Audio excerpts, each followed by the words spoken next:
an E90 335 that was manual. Yeah. The way that thing drove compared to like the F30 or anything else I had was like. Did the M4 have It didn't have hydraulic. It was electric. It was electric, right? Yeah.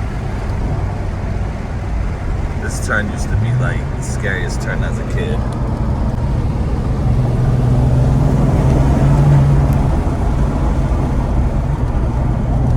Actually, all of the turns are scary. Yeah. Nice.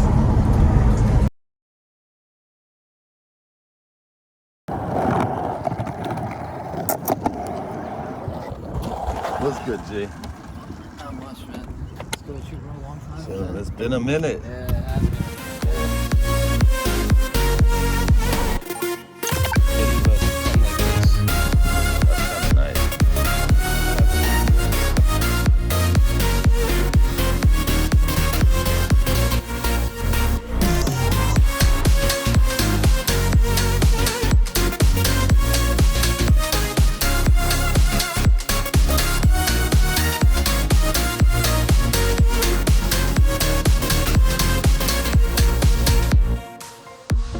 Welcome to another passion project.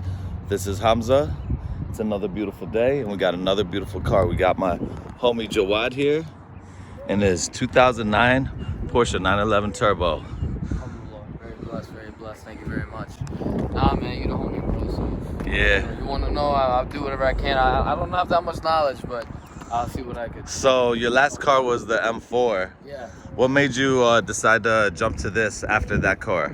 I mean, everybody talks about like this, like, you know, people that go from BMW go straight to Porsche, and I kind of wanted to either do an R8, a GTR, AMG GTS, Yeah. or older 911. But it was between this one and an R8 when I finally found like the car, and then I drove an R8. It was good, but then I drove this and. It was also good, but I felt like this was just 10 times better. Plus, like the value wise, like they hold value really well. So Yes, they really do. yeah, I don't have to worry about it losing. Shit, the 997. This is one of my favorite generations. I know. So this, it dropped 90 pounds from the last turbo from the 996, and I think it's what, like got 470 horsepower. 480. 480. Okay, nice. 480. So you have the Chrono package. Yeah. Can you tell me what that entails? I don't know much about it. So it adds, I think it's like 20 extra horsepower or something like that. It's kind of like the M Sport package, I think, but like for like Porsche's version. It also comes with a little stopwatch thingy in the middle, so like when you take it to the track and stuff. Other than that, that's all it really does, from what I know. Nice. I'm thinking about what I'm gonna do in terms of modding it. It's completely stock, but in terms of like its pull and stuff, like comparing it at least to the M4, it's not as loud because I'm used to like such a loud car, but this just sounds lean, if that makes sense. I feel like this has more of a physical presence when you look at it. And the way it handles is like 10 times better than any car I've ever driven before. I bet. Yeah. Like you'll see, like when we drive, like I'll take it on like some corners and stuff, and like you'll see like the difference. Like I'll be going like 60, 70 miles an hour. You won't even know. Like you won't even notice it because of how good it handles. Nice. How long have you had it for? A year and like 2 months, something like that. Okay. Have you tracked it yet or gone down any of the twisties or nice little joy rides? Yeah, I'm taking it to Shenandoah.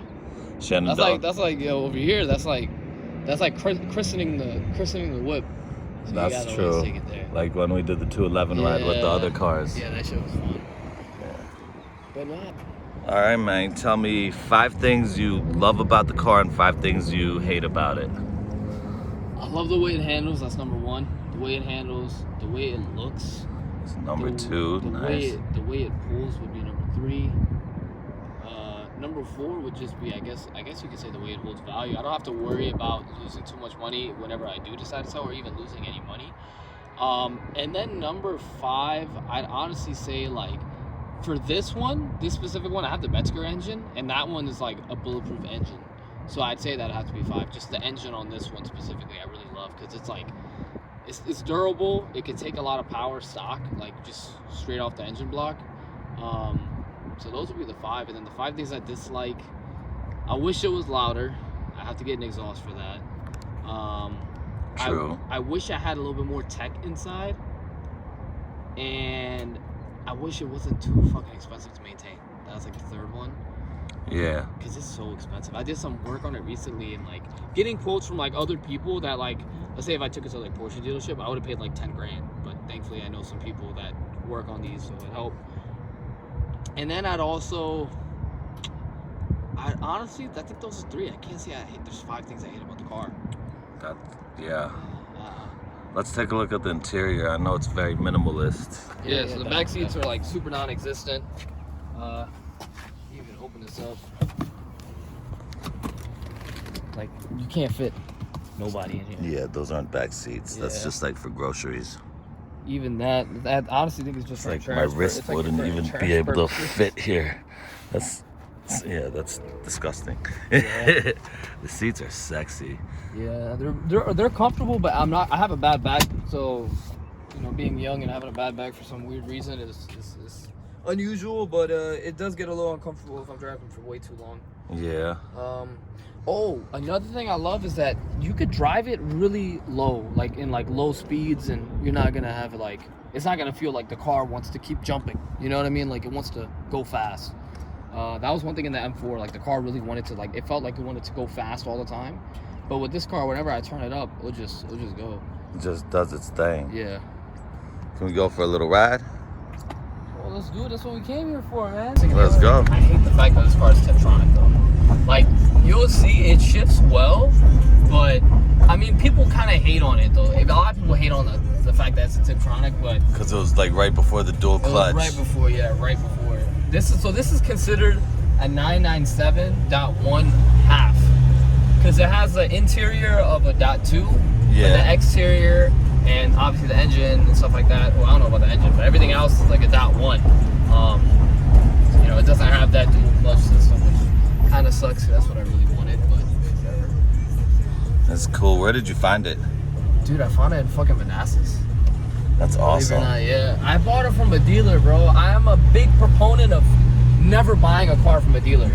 I bought my M4 for like a steal, man. And I bought that from somebody all the way in Pittsburgh. And I was anticipating driving to Texas to get the R8. I ended up finding this one, but I don't like driving. I mean, I don't like going to dealers, but I was like negotiating really hard. And we ended up making it work. Hey, that's what's up. Alright, so they say that if you go from 40 to 60, it's like 1 second in second gear. That's what Jeremy Clarkson said.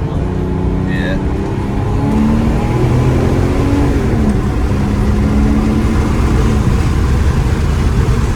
That's fast. Yeah, I'm going 80 on that turn, but you can't even feel. Not at all. You can't It even feels feel like it you're at on all. rails. Yeah, that was like the biggest shock to me. Damn, that sun looks crazy right there. Yeah, subhanAllah, man. SubhanAllah. Yeah.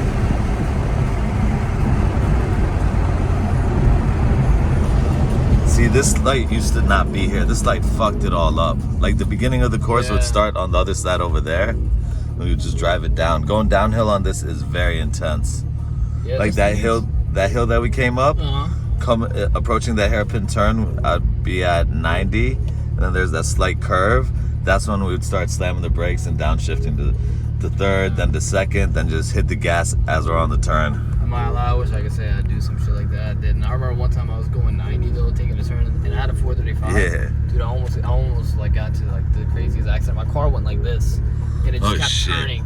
Dude, I was terrified, bro. And I almost hit the curb. I had an E90 335 that was manual. Yeah. Bro, the way that thing drove compared to like the F30 or anything else I had was like, Did the M4 have it didn't have hydraulic. It was electric. it was electric, right? Yeah. This turn used to be like the scariest turn as a kid.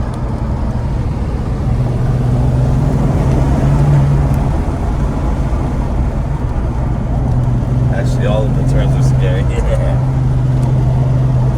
Nice.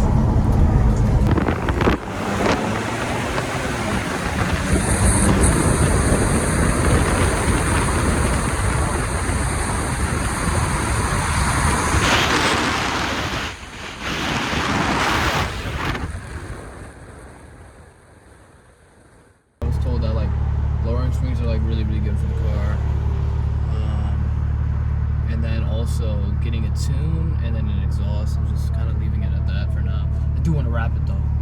Yeah, what color do you want to wrap it? Yeah, keep that a mystery, bro. You gotta wait for the unboxing. Haha, we'll put that on in a future episode. Yeah, inshallah. Hold up. Read this. Over here, I got this like sign that popped up, and right now you're not gonna read it because it's not showing, but it's the motor blower or whatever that's like malfunction. Now what that means is just there's this like fan in the back of the or like not the trunk, but you know the fucking back the back of the engine.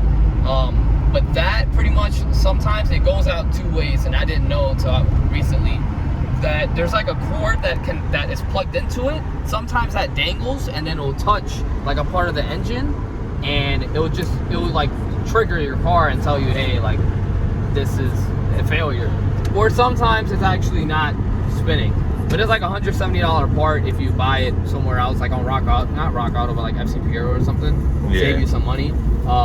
Other than that, it's like probably gonna be $400 if you go to Porsche. But this is at 60,000 miles almost, and 100% like the car is run like a champ though. Like I've had no major issues at all. I mean, I've only had it for like a year, less than 10,000 miles I've driven in it, but I mean, I babied this car, so even then, like I'll still drive it every now and then pretty recklessly, but you know, I take care of it really well. And then see how it just went away. Yeah. So yeah, that happens a lot. So I gotta just get it replaced, I think.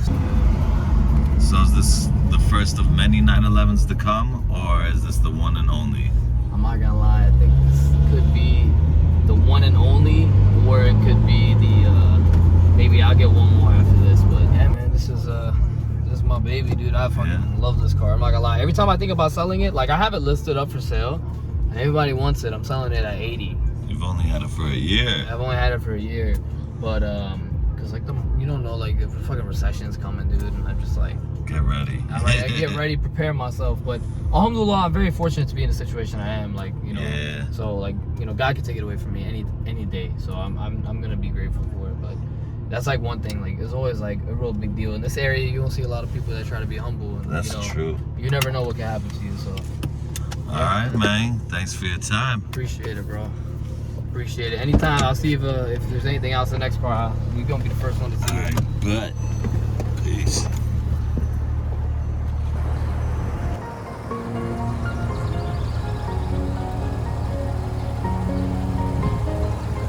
Thanks, man. I'll see you with y'all, all right? All right, man. All right, Peace. You too.